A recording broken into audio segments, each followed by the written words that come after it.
Ambulance यहाँ क्यों रखा हुआ है? सवाल ना रूढ़ी जी का है और ना पप्पू यादव का। सवाल बिहार और बिहारियों का है और इंसानियत का है, सिस्टम का है। सिस्टम क्यों मरी हुई है?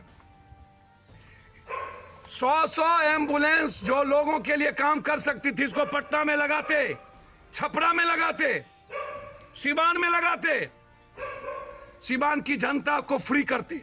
एक सनसनीखेज मामला भी सामने आया है। सारण से बीजेपी के नेता राजीव प्रताप रूडी, जो कि सांसद हैं, बिहार के जन अधिकार पार्टी के प्रमुख पप्पू यादव को खबर मिली है कि सारण के अमनौर जिले के सामुदायिक भवन में करीब 12 से ज्यादा एम्बुलेंस धूल खा रही हैं। आपको यह भी जानकारी दे दें कि अमनौर राजीव प्रसाद रूडी का गांव है। सूचना पर पप्पू यादव लाव लश्कर के साथ वहां पर पहुंच गए, जिसकी तस्वीरें भी आप देख रहे हैं। और कपड़ों से ढकी हुई खड़ी एक एक एम्बुलेंस से पर्दा हटाने लगे पप्पू यादव। पप्पू यादव स्थानीय बीजेपी सांसद राजीव प्रताप रूडी पर सवाल उठाते हुए कह रहे हैं कि कोरोना मरीजों के लिए ये इस्तेमाल क्यों नहीं की जा रही हैं। पप्पू यादव के आरोप का राजीव प्रसाद रूडी ने जवाब भी दिया है। आपको दोनों के आरोप प्रत्यारोप सुनवा देते हैं। ये एम्बुलेंस यहाँ क्यों रखा हुआ है? सवाल ना रूढ़ी जी का है और ना पप्पू यादव का। सवाल बिहार और बिहारियों का है और इंसानियत का है, सिस्टम का है। सिस्टम क्यों मरी हुई है? 100 एम्बुलेंस जो लोगों के लिए काम कर सकती थी, इसको पटना में लगाते, छपरा में लगाते, सिवान में लगाते, सिवान की जनता को फ्री करती। और अब फिक्र कुछ ऐसी गलतियों की जिन्हें हम देखना और समझना जरूरी है, ताकि हम सदी की इस महामारी में दोबारा लापरवाही न करें।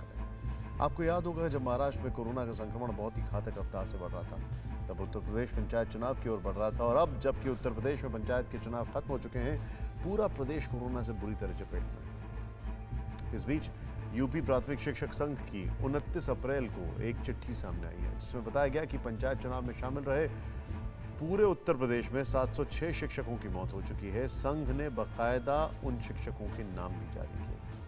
29 अप्रैल के बाद मौतों का यह आंकड़ा कितनी तेजी से बढ़ा होगा, इसका अंदाजा लगाना मुश्किल नहीं है। तब भी सवाल उठ रहे हैं कि ऐसी मुश्किल घड़ी में, जबकि पूरे देश को कोरोना के संक्रमण की चेन तोड़ने के लिए सख्त लॉकडाउन की जरूरत है, तब उत्तर प्रदेश में पंचायत चुनाव ना कराने से कौन सा वैधानिक संकट खड़ा हो जाए। लेकिन चुनाव हुए और चुनाव के बाद कोरोना से बड़े केस चौंकाने वाले। कोरोना की रिपोर्ट बता रही है कि उत्तर प्रदेश में एक महीने में 120% कोरोना संक्रमण बढ़ा। 4 अप्रैल से पहले यूपी में 6,30,000 कोरोना के केस थे, जो एक महीने में 14 लाख पहुंच गए। इतना ही नहीं, 15 अप्रैल से 5 मई के बीच पंचायत चुनाव में शामिल रहे 2000 से ज्यादा शिक्षकों और कर्मचारियों की मौत हो गई। इस दौरान 4117 पुलिसकर्मी कोरोना पॉजिटिव हुए और 137 पुलिसकर्मियों की मौत हो गई। यानी यूपी के लिए पंचायत चुनाव बहुत ही महंगा साबित हुआ। अगर चुनाव नहीं कराए गए होते तो संक्रमण और मौतों को बहुत हद तक रोका जा सकता था। प्रधानमंत्री मोदी ने कोरोना की दूसरी लहर आने पर सभी राज्यों को आगाह किया था कि ये महामारी गांव तक नहीं पहुंचनी चाहिए, क्योंकि इससे ये महामारी विकराल रूप ले सकती है। लेकिन यूपी में पंचायत चुनावों ने संक्रमण तेजी से फैलाया। संक्रमण फैलने की दूसरी वजह थी पलायन। देश के तमाम बड़े शहरों में लॉकडाउन लगने के बाद उत्तर प्रदेश, मध्य प्रदेश, राजस्थान, छत्तीसगढ़, बिहार और झारखंड समेत कई राज्यों में प्रवासी मजदूर वापस लौटने लगे। इनमें से कई कोरोना संक्रमित भी थे। लेकिन पहली लहर के दौरान अधिकतर गांव ने जैसे क्वारंटीन की व्यवस्था की थी, दूसरी लहर में वो सब गायब थे। नतीजा ये हुआ कि अब गांव भी कोरोना के कहर से करा रहे हैं। कोविड टास्क फोर्स के सदस्यों ने सरकार से एक बहुत बड़ी मांग कर दी है। कोविड टास्क फोर्स ने सरकार से कहा है कि संक्रमण की चेन तोड़नी है तो देश में एक बार फिर कंप्लीट लॉकडाउन लगाया जाए। संक्रमण रोकने के लिए 2 हफ्ते का कंप्लीट लॉकडाउन लगाया जाए, ये एक्सपर्ट्स ने कहा है। लॉकडाउन पर केंद्र सरकार जल्द कोई फैसला ले सकती है, ये सूत्र बता रहे हैं। अलग अलग राज्य अपने mini lockdown, weekend lockdown, break the chain, full lockdown सब कुछ लगा रहे हैं, लेकिन असर नहीं दिख रहा है उसका। और इसलिए अब कोविड टास्क फोर्स, जो कि कोरोना से निपटने के मामलों पर सरकार को सलाह देती है, उसने कहा है कि 15 दिनों का, कम से कम 2 हफ्तों का लॉकडाउन कंप्लीट लॉकडाउन लगाया जाए देश में।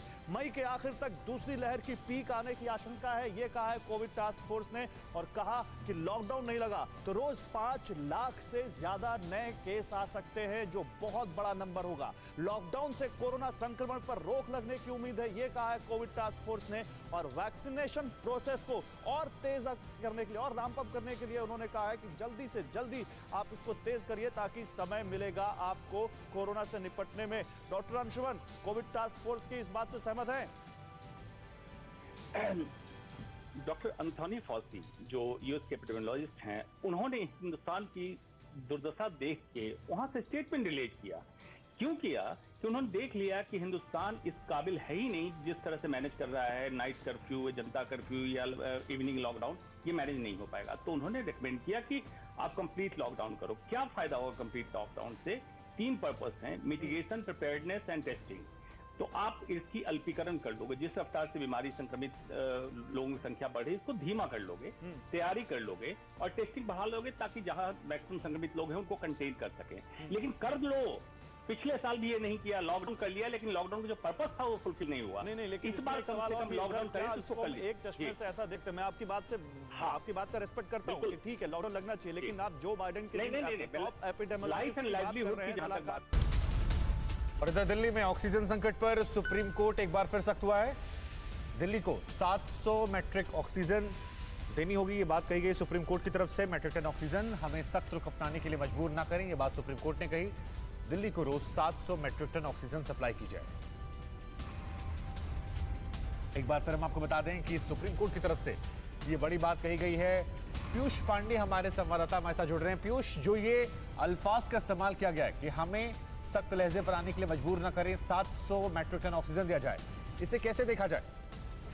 जी बिल्कुल शुभांकर, देखिए लगातार सुप्रीम कोर्ट ये कह रहा है कि दिल्ली को हर हाल में 700 मैट्रिक टन ऑक्सीजन मुहैया कराई जाए, और इसी को लेकर के आज फिर से सुप्रीम कोर्ट सुनवाई कर रहा था, जिसके बाद सुप्रीम कोर्ट ने केंद्र सरकार पर कड़ी नाराजगी जताते हुए कहा कि आपने दिल्ली को ऑक्सीजन नहीं मुहैया कराई जितनी हमने तय कही थी, और 700 मैट्रिक टन हर हाल में मुहैया कराई जानी चाहिए, रोज मुहैया कराई जानी चाहिए, सिर्फ एक बार देने से नहीं होगा। ये सुप्रीम कोर्ट ने सख्त टिप्पणी तब की जब दिल्ली सरकार ने साफ तौर पर कहा कि उन्हें कल पर्याप्त जो समुचित ऑर्डर सुप्रीम कोर्ट ने दिया था 700 मैट्रिक टन का, उतनी मात्रा में ऑक्सीजन नहीं मिली, और आज भी सुबह 9 बजे तक सिर्फ 89 मैट्रिक टन ऑक्सीजन ही मिली है और 16 मैट्रिक टन रास्ते में है। तो ये सारी बातें सुनने के बाद सुप्रीम कोर्ट ने ये सख्त टिप्पणी जो है केंद्र सरकार पर की है और कहा है कि हमें बड़े अल्फाज है कि हमें सख्त रुख अपनाने के लिए मजबूर न करें। सुप्रीम कोर्ट ने केंद्र सरकार से सीधे सीधे कहा है। बहुत बड़ी खबर। शुक्रिया पीयूष आपका तमाम जानकारी के लिए। और अपने आप में के खबर बहुत बड़ी है क्योंकि दिल्ली में बहुत सारे लोगों की ऑक्सीजन न मिलने से मौत हुई। देश भर में ऑक्सीजन संकट के बीच मुंबई मॉडल की चर्चा, सुप्रीम कोर्ट ने भी किया था बीएमसी मॉडल का जिक्र। बीएमसी ने पहले ही लगा दिए थे ऑक्सीजन प्लांट। पिछले साल ही अस्पतालों में बड़े ऑक्सीजन टैंक बनाए गए। ऑक्सीजन सप्लाई के लिए 24 विभागों में कोऑर्डिनेशन किया गया और इसके अलावा कुछ बड़े सिलेंडर्स का भी इस्तेमाल किया गया, जिससे मुंबई में ऑक्सीजन सप्लाई में किल्लत वो उस तरह से नहीं देखने को मिली जिस तरह से हमने